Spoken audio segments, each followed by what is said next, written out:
Ouh! Euh, Nanao découverte kely aho androany a. Nahazo an'ity saka kely ity aho asehoko anareo izay ao anatiny a. Lobaka ho an-dehilahy, ho an'izay lehilahy rehetra mitady lobaka dia ity misy bon plan kely ho anareo a. Inoako fa mba efa metimety kely amin'ny kibo-beako angamba ity lobaka ity dia izay mihitsy ny tena nahatonga anahy nanao an'ity shopping kely anankiray ity a, izay teneniko anareo ambony ao ilay pejy. Avy eo raha ohatra mila numéro-ko nareo tsy dia tia manao message dia any anaty appel any. Asehoko an'lisany tsara ilay izy. Miala tsiny moa izany fa somary mikorontandrotana kely ilay bro-anay a. Adiniko ity a, ohatr'izao ilay izy. Taille engany mba omby anahy ty ry zalahy fa efa nijereko ihany moa ilay izy, izany hoe tokony omby anahy fa milamina be ilay izy dia aty mihitsy vao nijereko.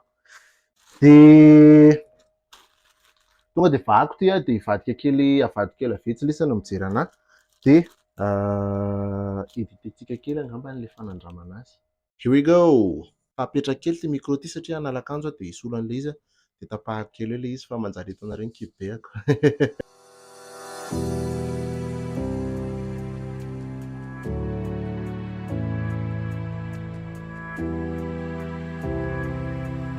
Asiana za moa zany tiako be ilay outfit tsotsotra hoe ohatra hoe lobaka ohatr'izao dia misy jean dia misy boty fotsiny eo ambany, tsy misy zavatra be dia be.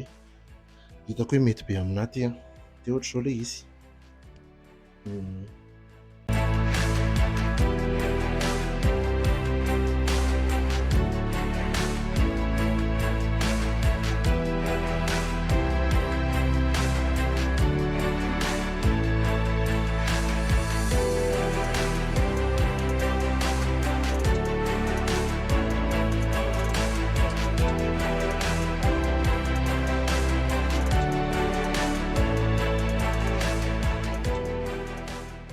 Dia izay, amanaraka isika miezaka manao unboxing na zavatra hafa ihany a, dia aleo aloha hanao zavatra amin'izay fa mazotoa lisany dia aza dia miditra ao abonné a.